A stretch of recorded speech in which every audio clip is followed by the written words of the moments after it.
The most important meal of the day, second breakfast. Hi, everybody. Welcome back to another Second Breakfast podcast. I'm Andy Roth alongside Phil Duvall. Say hi, Phil. Hello, everybody.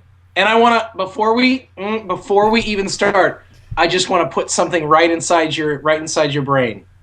You ready? Probably not, but go anyway. Rick Moranis.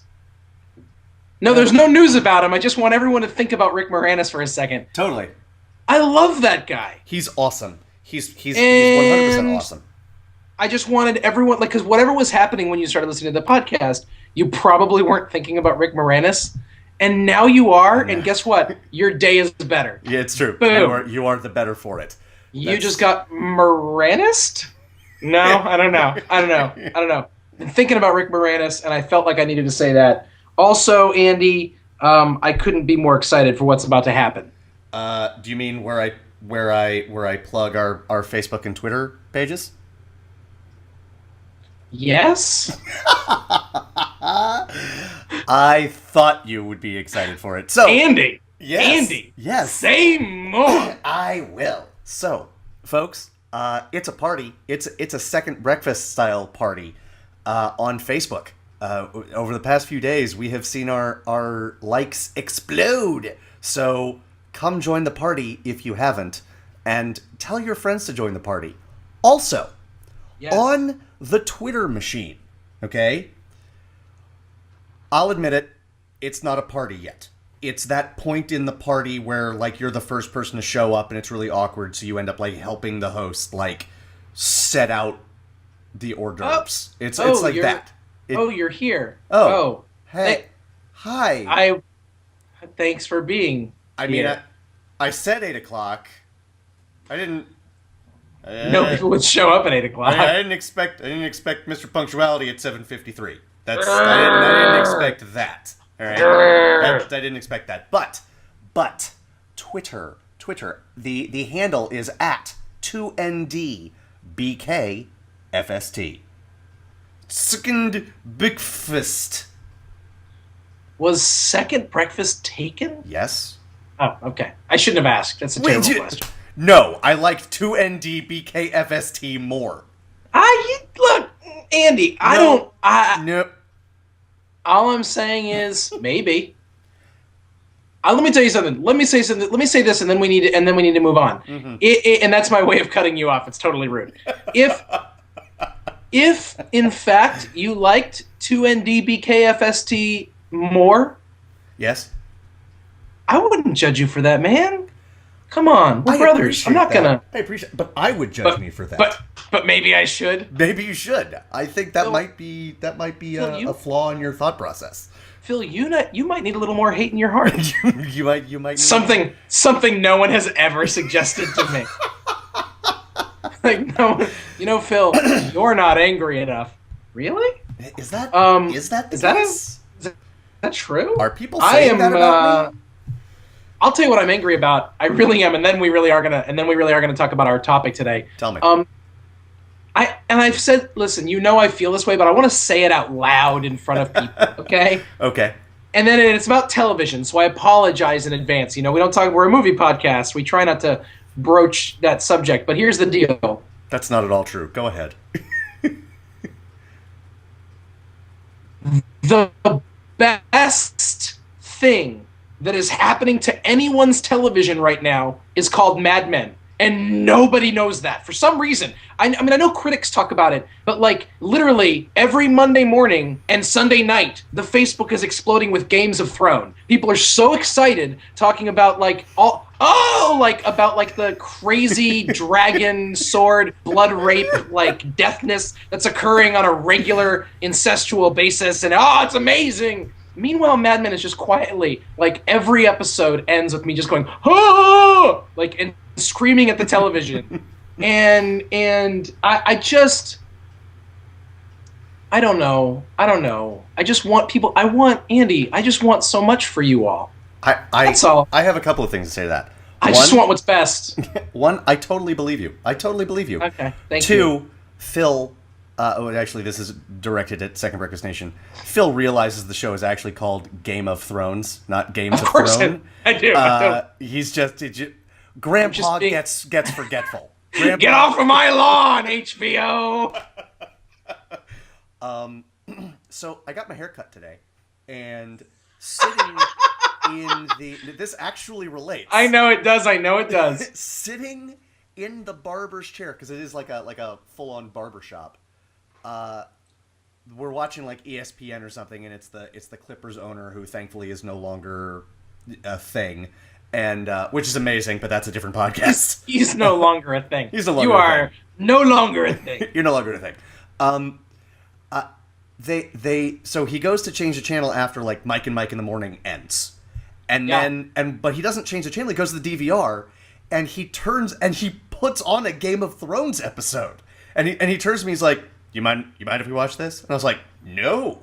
And so I do watch Game of Thrones, and I do not watch Mad Men, and it's not a thing. And I totally watch Game of Thrones, and I enjoy it thoroughly. I have not watched this season of Game of Thrones. Just because I don't have cable, so it's much more difficult for me to do so. But I imagine at some point I will catch up. I'm totally spoiled. I also totally don't care. But it was an episode. It was the episode that everyone is talking about so far this season. Sure. And I watched like the first 15, maybe 20 minutes of it, and because it's been so long since I've seen Game of Thrones, it was almost too much for me. I was like. They're chasing this girl who we've never met, and she's about to die, and oh god, there's an arrow, and then we're seeing someone who's just psychologically destroyed, and it's like, look, if I wanted to buy the Deer Hunter, I would buy the Deer Hunter. Yeah. I don't. And it's a wonderful movie. Like, woof. That's what I have to say about that. Woof. So, although I will say, the last half hour of that episode is some of the best television that's been on TV this past year. I've heard. I want to make sure that, like, I think there's no, like, I am in no way denigrating Game of Thrones. Sure. It's not one or the other in the sense of they're both good shows. They're both good television. Yes. It's just that, like, I just want more people to recognize what is being accomplished. Sure. Like. I mean, I'm not saying it's like Christ on the cross. It is accomplished. It's not quite that much of an accomplishment. It's not. But it's not. No, I won't even go there. but it's quite good. It's quite. And John Hamm. I mean, but I always talk about John Hamm. But everybody this past week, what's that guy's name? His name is John Slattery, who plays Roger Sterling. Mm-hmm. He was just. I literally, Andy. There was a moment where, after the scene between him and John Hamm's character, I rewound it, and I looked over at my wife and I go, everything's going to go to hell after this, so I just want to rewind and watch that scene again so I can be happy for the last 20 minutes of this, whatever hellish thing occurs. And I was so right. It was so, like, I just rewound this one scene and was like, oh, so funny, and then went back to just, like, the misery of people's lives. Awesome. Anyways. I hear everything you're saying. The last question I have for you, before we move on to our topic for the day, why do you hate Game of Thrones? Mostly because of all the stupid names and the fact that there are 1 million characters and there is no end in sight. Let me tell you something actually, because I know you were kidding. But the fact that I like Game of Thrones is actually I've had to go through a lot to like it. Sure. It is a very inaccessible show, and I actually think that here's the elitist in me. I feel like most people like it because they are promised a certain level of blood and guts and nudity. Sure. Not because they have any clue what's going on, because I'm a fairly smart person, and they'll be talking about someone, and I'll be like, who's that? Right. Do you remember? Right. That was this person's little brother from 7 seasons ago who was stabbed in the butt by a magic pencil, and then like started seeing lions. What? I don't know, but I'll watch it. You know, it's a good show. It's a good show.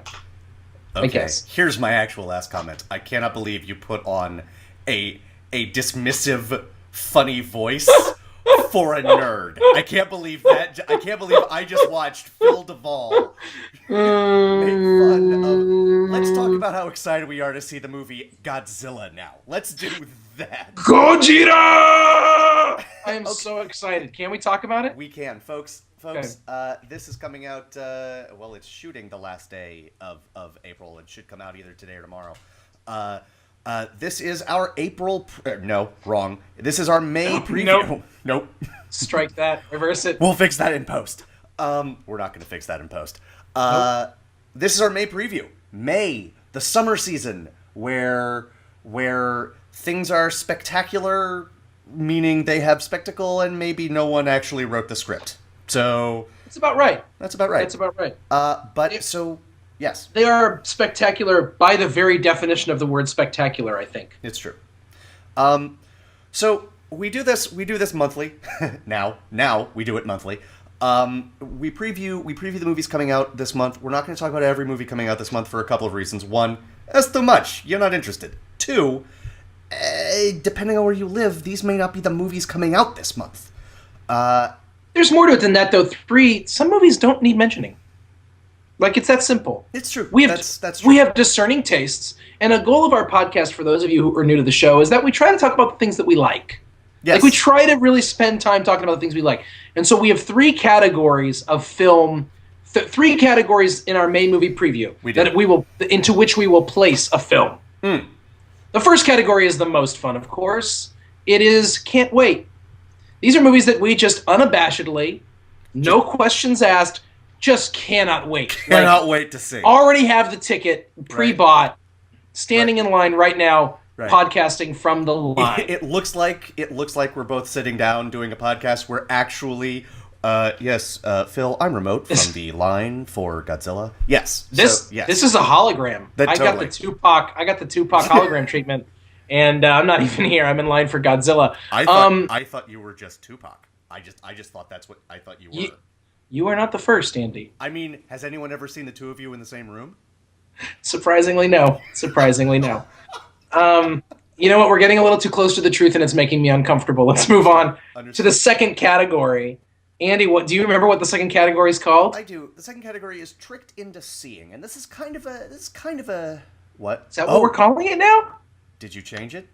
Remember, I thought we changed it. Oh, we did change it. I'm sorry. I apologize. I love that you messed that up. I love that you messed that up for exactly the reasons you think I love that you messed that up. We have a little saying here in Texas: "Fool me once, shame on you. Fool me twice, won't get fooled again." That's if you have a saying in Texas, you should know the saying, Andy. He wasn't in Texas when he said that, Phil. That's on you. No, I'm not blaming George W. Bush. That's you. You should have known this. You should have known what I was talking about. No. Whatever he says the saying is correct. He's the decider. If he says, by the way, these are my 8-year-old George W. Bush jokes, and I can't wait for 8 years from now when I can finally start making fun of Barack Obama. Oh my God, you hear? Dick Cheney shot somebody in the face. Listen, I'm finally listening to rap that's 30 years old. I might as well. You know? Big Sugar Hill Gang fan, are you? I'm not kidding you. There's a station on XM called Backspin, and it's all it might be called Blackspin. I'm not actually kidding. And anyway, but it's all old school rap. And so like the Fat Boys came on yesterday, and I was like, okay, let's wrap it up. Let's wrap it up. Okay. I know their work mostly from the seminal 80s comedy film Disorderlies. Disorderlies, absolutely. Yes. Seen it. All right. Fool Me Once is a category we used to call Tricked Into Seeing. Tricked Into Seeing is a much more accurate title, but Fool Me Once sounds cooler. Tricked Into Seeing is the title. Fool Me Once is like, these are movies that like we should, like there's something in this where like, I totally want to see that. Oh yeah, but there's that part of you that you know deep in your heart, you're like, this is going to be a bad idea. Like, or it could be a bad idea. Or it just could be reservation. It's just reservation. Indeed, something to be aware of. These first two categories, the third one's kind of of its own thing, but the first two categories, the can't wait movies could be terrible. The Fool Me Once movies could be amazing. Yes. It's just our feeling going into them. That's all we're talking about. Yes. Our presumption as we enter the theater Indeed. is, and there's movies, Fool Me Once is an interesting category because there's movies where you're like, oh, I'm there opening night, and you might be. But there's Right. that piece of you that's just like, or Yes. you know, like, Yes. okay, I hope. Yes. We'll talk about that. And the final category, the most fun category, Andy. It's called, because we are, to at least a certain extent, a family podcast, What the H? What the H? We might use a different letter were we not a family podcast, but what the H? And these are movies, The H. they could be good, they could be bad, that we could have barely heard of them, Yeah. but they're the movies that make us go, what the H? For whatever reason. Just what happened in the world? Yes. And it's again not necessarily bad. Like Yep. they're like it could be a wonderful what the H. It's just like what the H That's is going right. on. That's right. That's right. This I'm not gonna lie to you. I confess this month it's mostly bad, but that's okay. Nah, it's mostly fool me once for this for me. All right. Shall we? Let's dive in. I would love it. I would love nothing more. So- Andy, can't Shall I wait. start? Can't wait. Please, I mean, please. let's talk about the 800-pound gorilla in the room or the 80,000-ton lizard in the room. This is it. Godzilla. I Yes. just like, folks. I understand. I get it. If you're listening to this podcast, you're like, they're excited Really? for Godzilla. What? This movie does not. And I'll be honest, I am looking forward to the smashy, splody, boom, bitey stuff. I am. But it actually looks like it could be a good movie around that. It looks like it will be truly spectacular in every possible sense of the word. It is directed by a guy named Gareth Edwards. One did Monsters, the other did The Raid. Google that for me. Anyway, this guy did a movie called Monsters, which was a low-budget film about aliens that sort of inhabit most of Mexico, and it was that rarest beast among science fiction monster movies. It was a character-driven piece, and I loved it. People had reservations; they didn't unabashedly love it, but very few people disliked it. I thought it was great, and he had roughly 75 cents to make that movie. Yeah. And he has roughly, I did the math on this, a cajillion times larger budget to do this. Yeah. But because he has a cast, I mean, he's got Bryan Cranston in this thing. He's got Ken Watanabe. He's got Elizabeth Olsen, Aaron Taylor Johnson. It looks like he has stayed true as he can when it's a movie called Godzilla, to making it about the characters, and I am super excited to see it. I have no reservations about this movie. The trailers are amazing. The only thing I was going to add to all you said, because I've mentioned to someone, oh my gosh, like Godzilla is going to be awesome, and they were like, what? I thought you had what's that thing? Taste? And I was like, just watch the trailer. If you want to see, I mean, I would say that the teaser trailers for Godzilla are the most perfectly put together trailers that there are. It makes me have no reservations going into a movie called Godzilla about a huge lizard. And I've never cared about Godzilla as a myth, as the movies in the past, as any of that stuff. It's never been my thing. And this I cannot wait for. It looks astounding. And the cast is great. And it's Gareth Edwards. I liked that movie you were talking about. What's it called again? Monsters. Liked it. Thought it was good. I didn't love it. Liked it. But I am all on board, and I think this guy could do some really great work with more than $1.50. And like Subway for your craft services budget.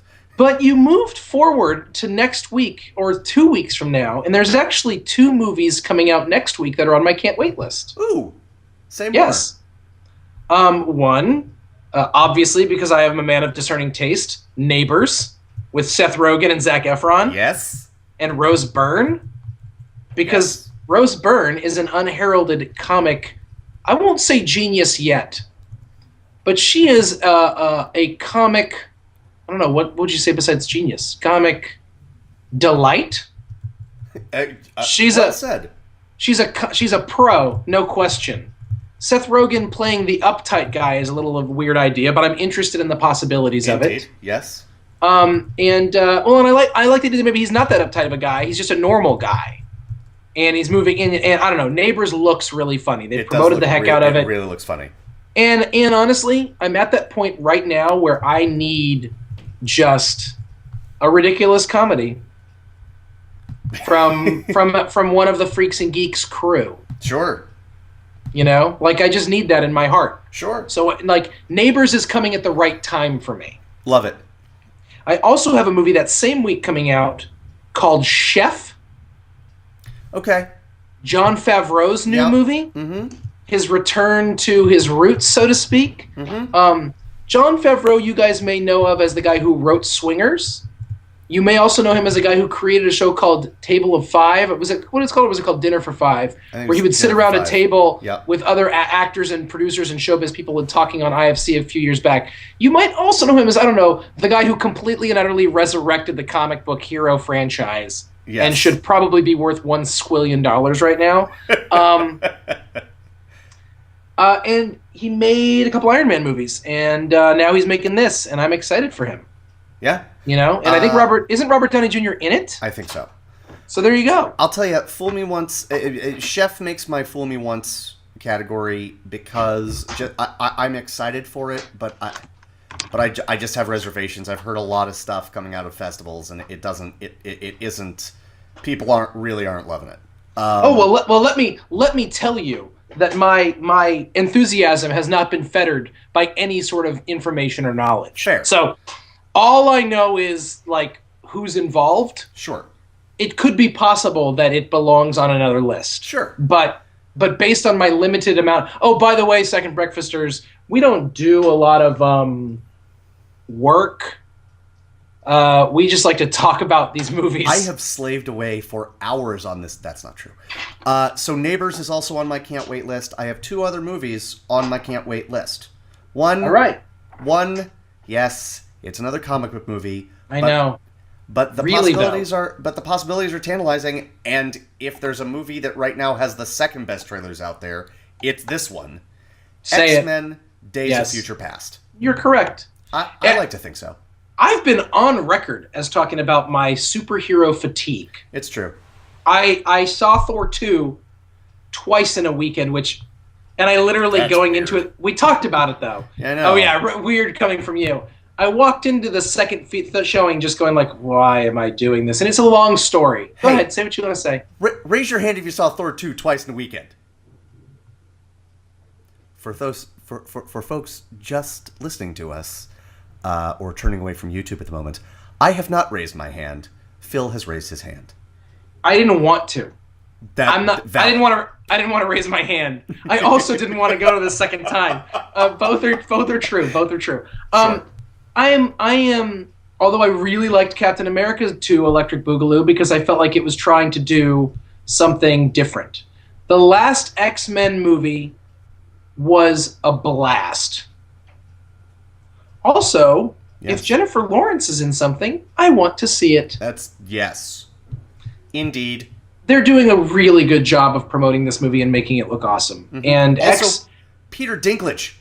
I know. X-Men 2, also known as X2, also known as X-Men 2 Electric Boogaloo, was... Also known as X-Men X2 X-Men United. That's too many things to be called. The thing is, that's too many titles. Guess one of them isn't real. What? That's what I said, real. Oh, you're right. X-Men United is not real. It was to me like the first great comic book movie of our era. Like it was the first one that really started to tap into the potential. Yep. And now Bryan Singer's back, and that's not a gimme. That doesn't mean it's not like a gimme. Superman Returns, but yes. He's done some things that aren't great, but I have a lot of hopes, high hopes. Yes. My last can't wait movie. And this could you could tell me that this should be in the Fool Me Once because of what my rationale is, but I just have no reservations about this movie. A Million Ways to Die in the West. Oh, Andy, it was so close to making my can't wait list. Here's the deal, folks. If you want to email me about this at secondbreakfastpodcast@gmail.com, go ahead. Do. I hate hate Family Guy. I have Yes. no use for it. None. Yep. Zero. Here's how much I dislike it. Every now and then, I will watch an episode I haven't seen before just to make sure that my feelings on it haven't changed. Because here's the deal. Many people whose opinions and tastes I respect love that show. Not just like it, love it. It is not for me. I can't do it. I was basically dragged to see Ted, and by dragged I mean I went alone, but I had seen all the other movies out there. The Andy Roth version of dragged. Indeed. But I had enjoyed the trailers for it. And I laughed various parts of my body off. I'm telling you, I saw it multiple times in theaters. It was flat out hilarious in much the same way that Neighbors is coming along at the right time for you and for me as well. A Million Ways to Die in the West is coming along at the right time. It looks like a silly, goofy, raunchy comedy, and I mean, that might be my favorite kind of comedy. It just might be. This movie is on my Fool Me Once list, but Sure. I'm willing. I could easily click it over to the can't wait list for the exact same reasons. Yep. The thing I loved about Ted was, aside from it was ridiculously funny, but it also actually did, here I'm going to say it, have heart. Yes, agreed. And Thank you. And Thank you for saying which that. Family Yes. Guy? Which Family Guy doesn't have No. heart at all? Family Guy is an Zero awful heart. television show. Zero In fact, heart. I don't think you went far enough in the way you talked about Family Guy, because not only because I won't watch episodes every once in a while just to see if I still don't like it. My conclusion was drawn a long time ago, and when people I like and respect talk glowingly about that show, it makes me think less of them. Like, and here's the part where I'm not kidding. I'm not kidding. Sure. That's actually, I'm like, oh, you're one of those people. Isn't that quaint? Right. And yet I loved Ted. Loved Ted. Yes. And so, I mean, Seth MacFarlane's very hit or miss for me, obviously. But but I really want to see A Million Ways to Die in the West. I hope. It is not obvious based on the trailers. The trailers look hilarious. Yes.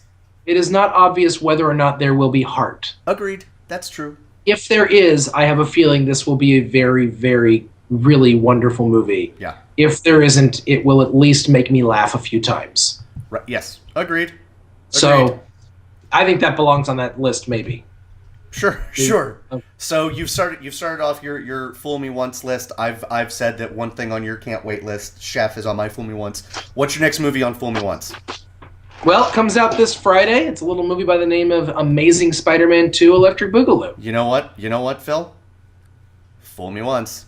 Fool me once. Yeah. And really, they fooled me. Although at this point with Spider-Man, they should call me like fool me a dozen times. It's true. Shame on everybody. That's I don't true. know. Like, I love Andrew Garfield. Yes. I love Emma Stone. Sure. In all the ways that someone could love Emma Stone, I love her that way. I think she's wonderful. She's so good at everything she does. Public service announcement. If you have not watched her lip sync battle with Jimmy Fallon, do so right now. I have not watched it, but I've heard that's true. I'm not going to watch it right now because I'm filming a podcast. Right. And by right now, I mean the second that you are done listening to or experiencing Fair our enough. podcast. Yes. I love everything that she does and everything about her. I love Paul Giamatti and everything that he does and everything about him. Yep. I'm not sure I love Jamie Foxx, but I respect Jamie Foxx. I love know he's quite talented. I love him. I just can't say the next thing, which is I love everything he does. But I've loved a lot. I love many things that he does. Many He is a things. And very I can't think of talented anything gentleman. that I've hated or even like strongly disliked. that and he Sally did. Field, I like her. I really, really like her. Yeah. But you know, I just Dane DeHaan. and you love Dane DeHaan. I don't know. I love me and I some like Dane him. DeHaan. My wife, my glorious, beautiful, talented, intelligent, wise, caring, compassionate, and hilarious wife, looks over at me during the preview. It's during the preview for Amazing Spider-Man 2. The Amazing Spider-Man 2. And she says, she looks over at me and she just goes, "It's too much." Yes. And that's during the trailer. yes. Like, Yes. she just goes, and she was like, she was just like, "It's too much." And I mean, I think it's like there's literally already 3 villains in this movie. Like, Yeah. We just got to the second. Just chill out. Yes. I don't know why they do that. Like, it's not like Spider-Man has a ton of bad guys we can just blow through. And it's not like Paul Giamatti couldn't carry the villain, either Paul Giamatti or Dane DeHaan or Jamie Foxx. Like, none of the 3 of them could just carry the bad guy side of things for an entire movie. Oh, yeah. Yeah. Like, what's the deal with this? Yeah. I don't know. So I'm very nervous. I'm not nervous because I don't have a lot invested. Yeah. But I will probably see it. But frankly, I'm not that excited. I am more excited for the non-action scenes. I mean, I'm sure, it'll get my blood pumping, but like, I thought Tobey Maguire and Kirsten Dunst did a really, really nice job as love interest. I know that she was Mary Jane and Emma Stone is Gwen Stacy, but like, I thought their chemistry was really great, but I also think Andrew Garfield and Emma Stone's chemistry is really great. I thought it was the best thing about that first movie, and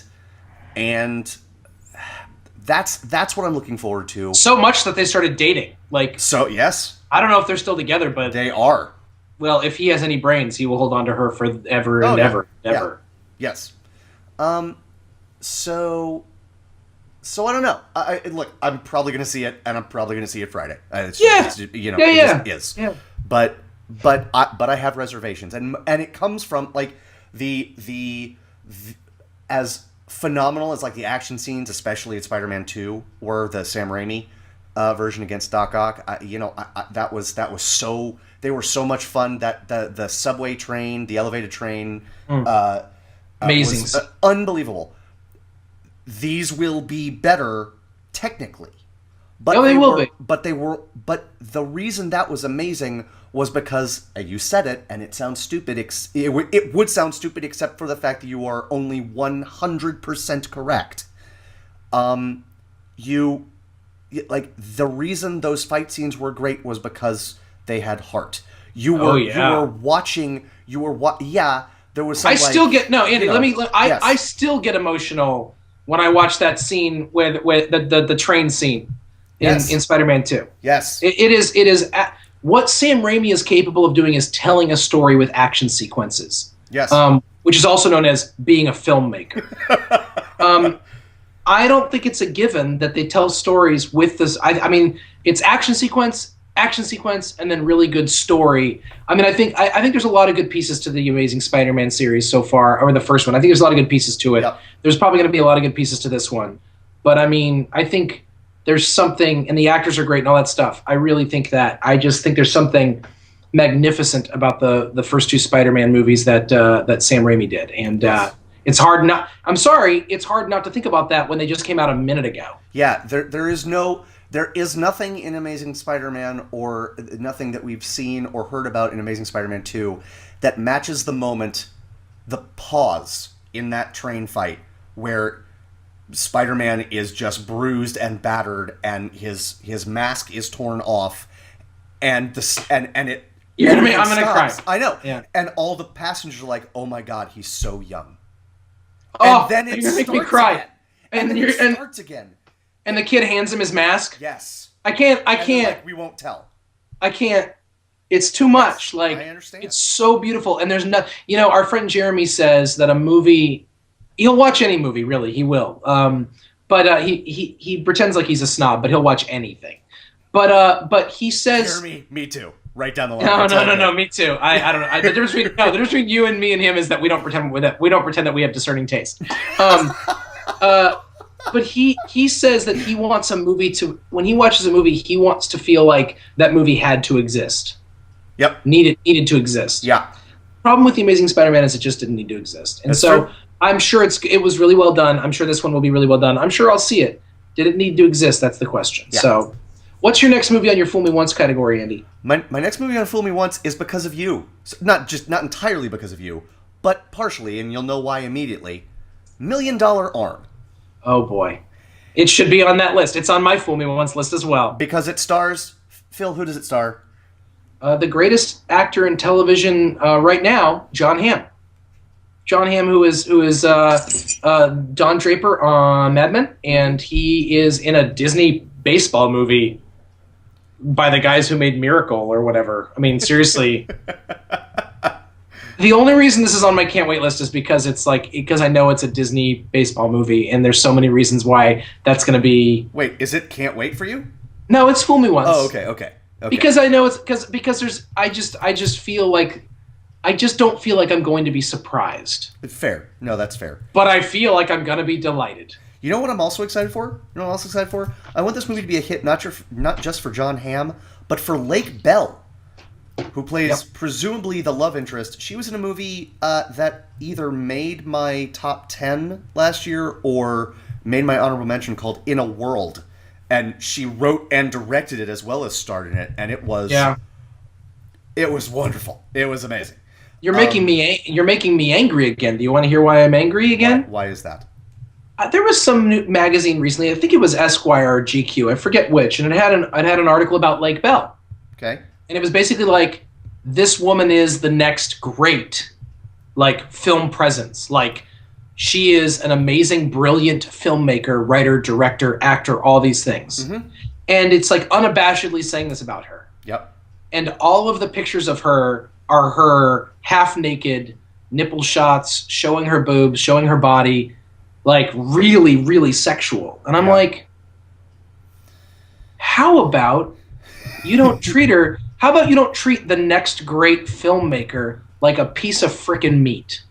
Like, can you imagine? Like, they just don't. I mean, look, I know I'm being like I don't know, whatever I'm being. But like, I don't know. It's just, to me, it's like, if we really take women seriously, can we, I don't know, take them seriously?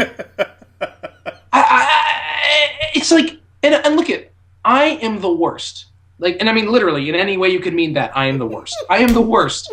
I objectify women all day long. And it's unhealthy. It's a part of my conditioning. I can go into all that stuff about the sinful nature of man and all these theological reasons why, if you want. But the reality, and you don't want. But the reality is, not in this podcast, I don't. I recognize that women are people. It turns out. Dude, stunningly, this just happened like last week.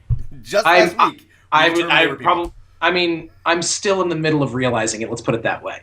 But part of that realization is to maybe not treat them like sex objects. And, it's her fault, too, because she chose to be – she could have said, how about you do a photo session with me where I'm wearing a suit? Yeah. So – because I'm still beautiful when I wear a suit. I mean, I agree with you. It's just that after the amount of times that I have seen Jason Segel and Michael Fassbender's penises, I'm glad we finally get some cheesecake photos of women. Because finally a balance. The imbalance has been ridiculous. You're right. I mean, think about how few boobs we see on, for example, Game of Thrones compared to all the Wangs. It's true. It's Wangtown, USA, Wangville. It is. I mean, I guess, I don't know. Anyways, I didn't realize Lake Bell was in it. I love her. I hope it goes really well for her. $1 Million Arm, John Hamm, Disney, baseball, Lake Bell. Yeah, totally. I got a couple more on the Fool Me Once. You have more? Throw them at me. Maleficent. I have that on a different category. I look forward to it. Can we wait? You know what? Can we just wait? We'll wait. Okay. Yes. Okay. I have a movie called The Double on Fool Me Once. I have that in a different category. Okay. You know what? Let's hold off on that. No. Let's talk about that one. Let's talk about that one now. Jesse Eisenberg playing two different characters who are unrelated that work in the same place, and it's directed by the guy who was I think may have directed, but at the very least was in The Watch, which I actually witnessed recently. I don't want to say I watched The Watch. Right. I viewed that film lately. Right. The film. Phil, I have so many thoughts. Phil, everything you just said, I'm not judging you. I swear How is it not on What the Age? How is it not in the What the Age category for you? Hold on. Ready? Okay. Now it is. It just I just moved it over. It's a thriller where a dude who works in a nondescript job and is shy around women has his double, who is really smooth and awesome at his job and smooth around women, started his job. And it's directed by a guy who is known, and it's a thriller. It's directed by a guy who is known for sketch comedy and that ridiculous movie, The Watch. Now, Andy? this could be Lawrence of Arabia times Casablanca. It wouldn't make it out of What the H for me. It could be the best movie of the year. Yes. But when you describe a movie like that, there's only one way to respond. What's that? H? What the H? So you're right. I've moved it over. You've successfully... I appreciate that. Thank you. So, I have a few more Fool Me Onces. Do you? I have one more Fool Me Once. Okay. Go for it. Give me at least one of yours. The Immigrant. Okay. Listen to this cast. Joaquin Phoenix. Actually, just stop right there. We're done here. Yeah. If Joaquin Phoenix is in a movie, we should be talking about that movie. Yes. Period. Yep. Okay? He is easily one of the greatest actors living right now. It's not even worth... That's not even a discussion. And Agreed. if you're not sure about that, we're not even having a conversation. Go watch 4 more episodes of Family Guy and fall asleep and drown on your own spit. But Jeremy Renner is in it. He is working his way up the pole, the ladder, whatever you work your way up. He's amazing. The ladder? Yeah, he's working his way up the ladder of like my list of amazingness. Jeremy Renner? And then Sure. Yeah. and then Marianne Cotillard's in it. I don't care one way or the other, but she's good. I don't know, and it's a wonderful cast. It's like a period drama thriller thing. It's just that every other movie that this guy's directed has been at least, at the very best, mediocre. Yeah. It looks super interesting, but I can't take it out of this category because the guy who made it deserves to be in the Fool Me Once category. So let's see what happens here. Shame on me. We'll find out. Yes. I love it. Yes. What else you got? I did not list that movie in any of my categories, but I should have, and it should be in my Fool Me Once. You're right. You're welcome. My last Fool Me Once movie, God's Pocket.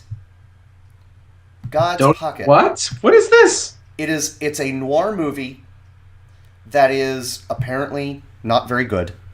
What year is it coming out? Or what day? I don't What know. year? What year?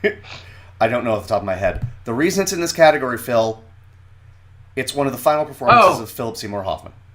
That should be in my category as well. Absolutely. Philip Seymour Hoffman, Richard Jenkins, John Turturro. Yeah, I mean, yeah, he's not. It's Christina Hendricks and Yes. John Slattery, who is Roger Sterling on Mad Men, directed it. Yes, this is in my list as well. So yeah, I mean, it's in my Fool Me Once because I hear it's not very good, but I'm going to see it because Philip Seymour Hoffman.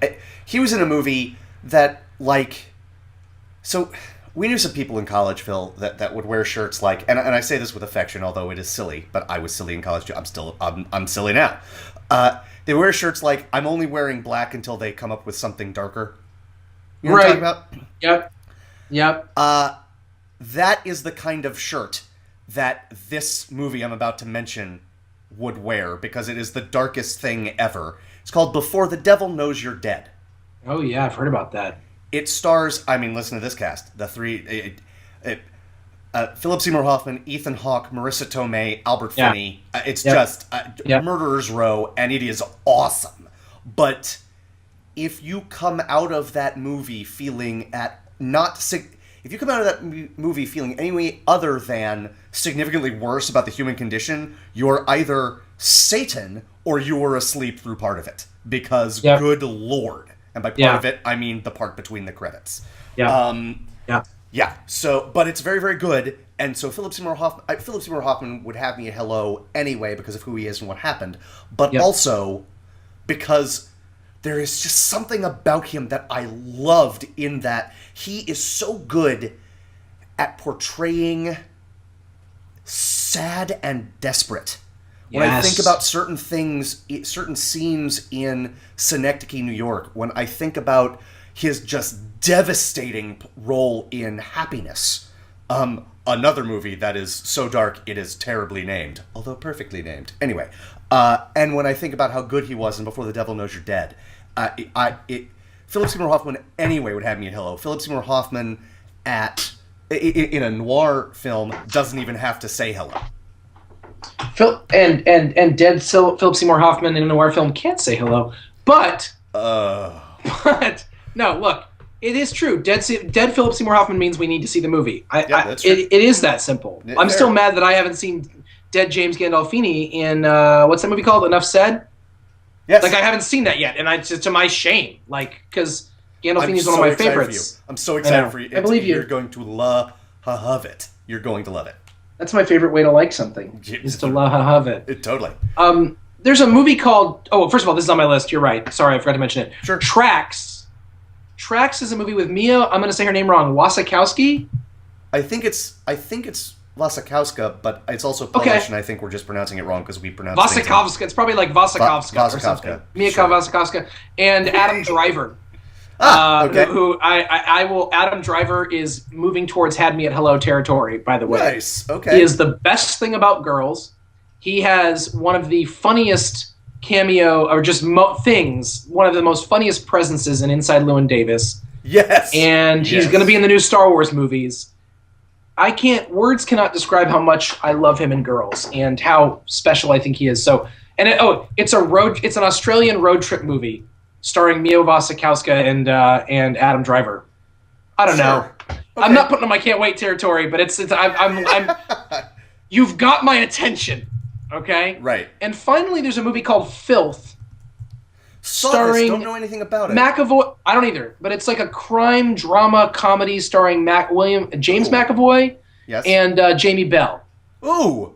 Right. So you've got my attention. That's right. Gentlemen, you have my attention now. First my curiosity, now you have my attention. Yeah. They might have my curiosity right now. Actually, they have my curiosity. Okay, that's fair. I'll leave it at that. Okay. That's fair.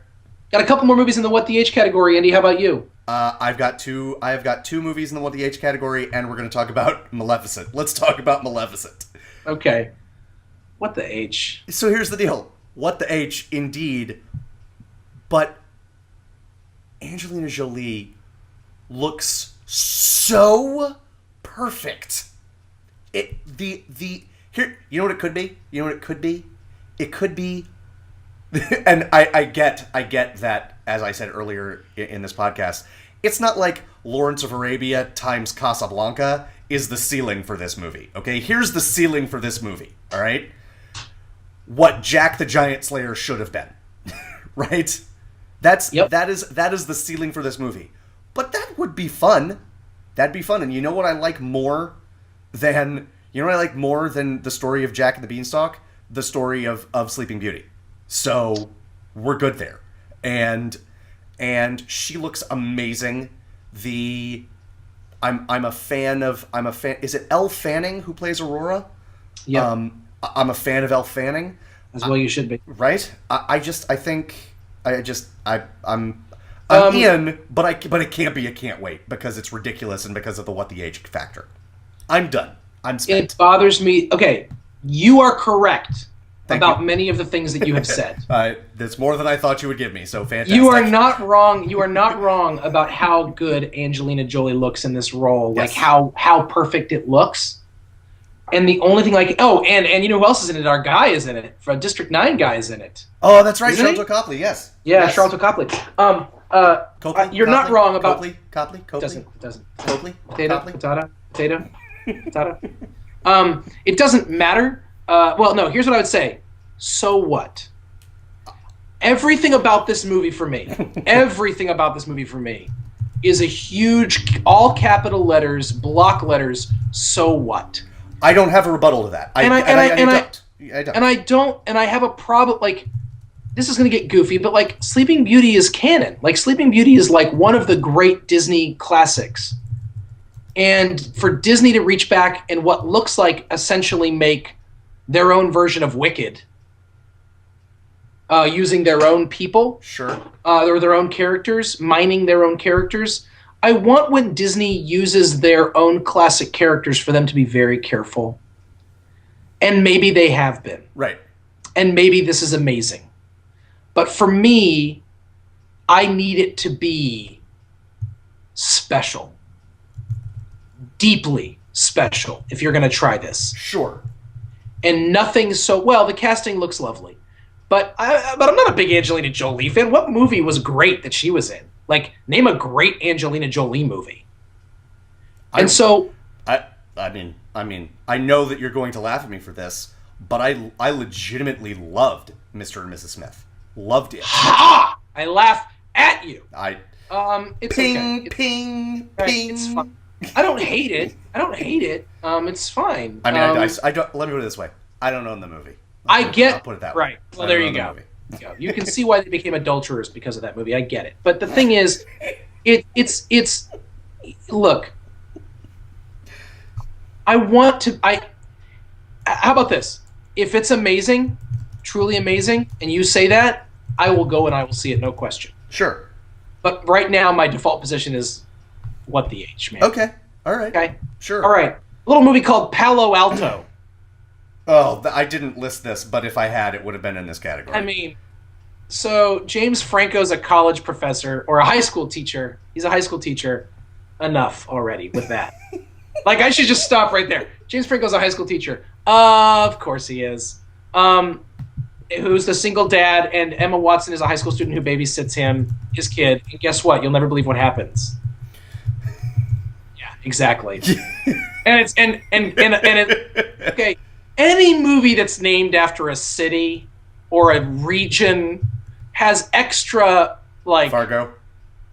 Yeah, it breaks them up. They made a movie called Fargo and said it was based on a true story, and it wasn't based on a true story, and the movie's not. It didn't take place in Fargo. Like, that's genius. You're right. Like, that's the exact example of you have to go out of your way to do something right if you're going to do something like this. Fair. And like, because you're basically like, so they're basically saying, well, this is Palo Alto. Well, okay. I mean, let me put it this way. Not that this is a good movie, and it still bugs the crap out of me that this won Best Picture, but Paul Haggis made a movie of Los Angeles, and he didn't name it Los Angeles because it couldn't sustain it. He named it Crash. Right? Calling it Los Angeles would have been stupid. Yes. Calling it Crash, I mean, it's a good title for the movie. And I'm not saying that ironically. No, I agree. I agree. He named a movie with something that made sense. That's right. Right. I have a movie on here called Devil's Knot. Say more. I've heard of this movie, but very little about it. Well, have you seen or heard of Paradise Lost? The 3 documentaries that Joe Berlinger and that other guy made about the murders in Arkansas of the 3 teenagers that were accused of a murder, and they were put on trial. I haven't seen them, but I know the story. First of all, all 3 documentaries are amazing, and you know me, I'm not a big documentary guy because I don't like the facts. Facts are no fun for me. These are all hypnotic, spellbinding documentaries, and all 3 of them are at least 2 hours long. One of them might be 3 hours long. 3 ginormous documentaries for this thing, and they've made 1 2-hour movie about this, starring Colin Firth and Reese Witherspoon. And I'm just kind of like, and I love both of those actors. But this goes in the why did this need to exist category. Yes. Like, it's not like the documentaries are some of the greatest documentaries ever made. Like, they're really well regarded. They're not considered boring. Like, they're really well done. Right. Like, so what did this movie get made for? Is this an untold story? No, actually, it's a really well told story already. Sure. It goes on the what the H category instead of just being ignored because of that. Because I'm like, what are you guys doing? But also because I say that to Reese Witherspoon and Colin Firth, both of whom I love. I mean, I just love both of them as actors. I don't necessarily love their choices all the time, but I love them as actors. Here's my only response to that, because I agree with you. I totally agree with you. If I'm going to play devil's advocate, what I would say is I get that you don't love documentaries, and I get that you don't seek out documentaries. Okay. But I guess there are people who like, what's a documentary, you know? But they might see this movie. I'm guessing they won't, because I have so like this movie is for those people who, and I'm not saying this is why the director made it and the producers are making this movie. I'm saying this is my justification for it. Perhaps there are people out there who will see the movie and look into it more. I have 2 problems with what I just said. One, Yeah. I don't think that will happen.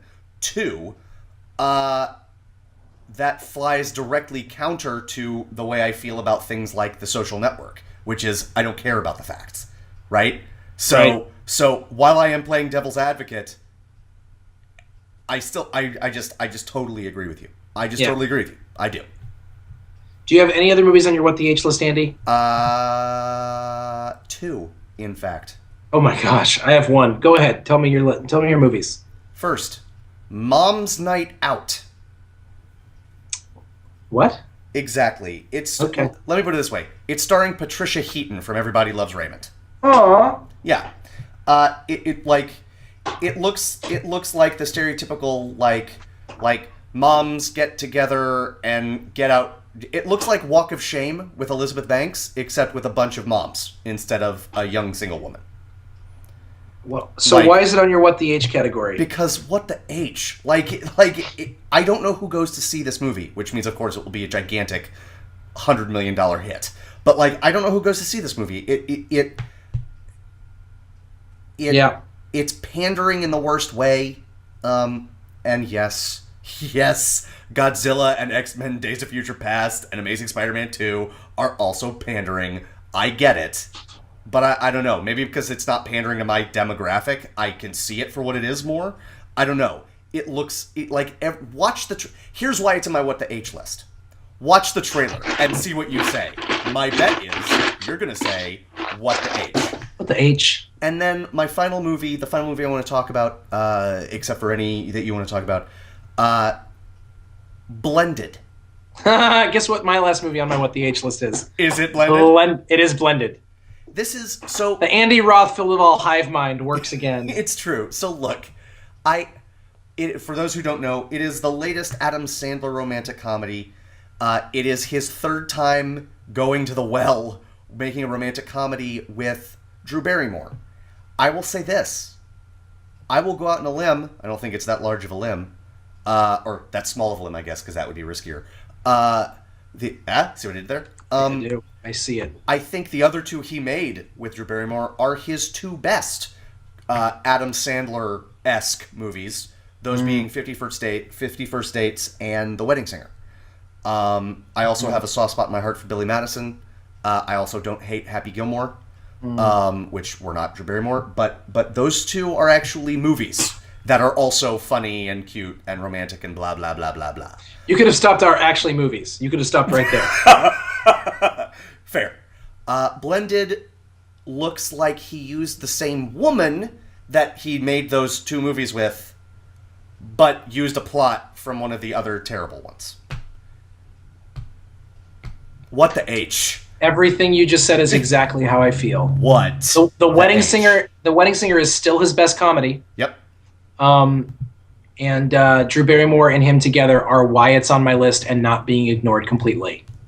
The trailers look abysmal. Yes. And Yes. I feel Thank like you for saying Adam Sandler has contempt for us. that. Yep. It feels like he's actively just like, I don't care about you all. Look what I can do. I can make a movie that pays for me to go on a safari, and you idiots will watch it. You Yes. know, let's put I- Shaq in it just cause. Just because. Like and that's my problem. Is like do I have a problem with Shaq being in a movie? Of course I don't. Right. Just because. You know, it just feels like there's no effort at all. Yes. And if you've seen Punch Drunk Love, Oh. and even like even though I don't love the movies, Funny People and Spanglish, like Yes. Reign Over Me. and Rain I Over thought- Me, like Yes. he's made a lot of mediocre movies, but you could see him trying. Yes. You could Yes. see, and he's good. Yes. He's a good actor. I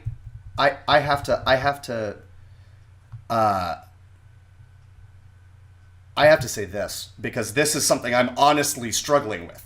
I don't know what month this movie comes out, okay? It is coming out this year. It is whatever month it is the first movie that is going on my can't wait list for that month. It is a movie called The Cobbler. Okay? It is the fourth movie from a man named Thomas McCarthy. Those of you who watch The Wire will remember him from season 5 as the sniveling, jerky, unethical reporter Scott Templeton. Mm-hmm. The first 3 movies of his directorial career, I believe this is in order: The Station Agent, The Visitor, and Win-Win. These are 3 movies that are so beautiful and moving and wonderful. It is impossible not to be in a good mood. It is impossible not to have your humanity restored by these movies. I will go that far. They are phenomenal, and they all have funny moments and dramatic moments, and it is just, and his leading men in the 3. In The Station Agent, Peter Dinklage, Academy Award-worthy performance. In The Visitor, Richard Jenkins, Academy Award-worthy performance. Win-Win, Paul Giamatti, Academy Award-worthy performance. Yep. His lead for The Cobbler is Adam Sandler. It's going to be a good movie. It's going to be a good movie, and he's going to try. Both of them will, but I mean Adam Sandler. So we can wait till then. I just, like... and I get that, Adam Sandler wants to direct stuff. I get that, but like you could be doing this. You could be doing this. He didn't direct this movie that's coming out. Oh, did he not? Blended? No. It's just his production company. Oh, okay. All right. He has some guy. He's got like 4 baboons and a machine and a typewriter. Okay. So in much the same way that Judd Apatow doesn't direct all the movies that are clearly Judd Apatow movies, right? And in the same way that Happy Gilmore, right? Happy Gilmore is the company behind this movie, right? Fair. But thank you for pointing that out. I actually wasn't sure. I just assumed, but you're right. It's 4 baboons and a. Ladies and gentlemen, May. As Madonna says in A League of Their Own, it's not just my name. It's an attitude. Oh, Andy. See what I did there? That was good.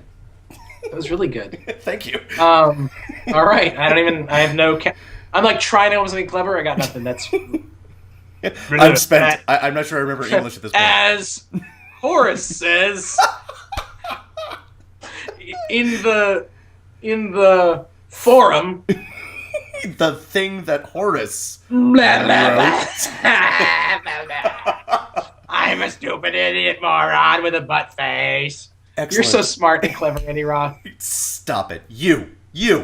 Folks, if you've enjoyed this podcast, and of course you did, because we're awesome, let us know. Like us on Facebook. Again, follow us on Twitter at 2NDBKFST. And if you have questions or just want to tell us how awesome you think we are, because we always love getting those, email us at secondbreakfastpodcast, all one word, @gmail.com. Anything else, Phil? Goodbye, everybody. I love you. This has been another Second Breakfast. That's Phil Duvall. I'm Andy Roth. See you again real soon. Bye. Adios. The most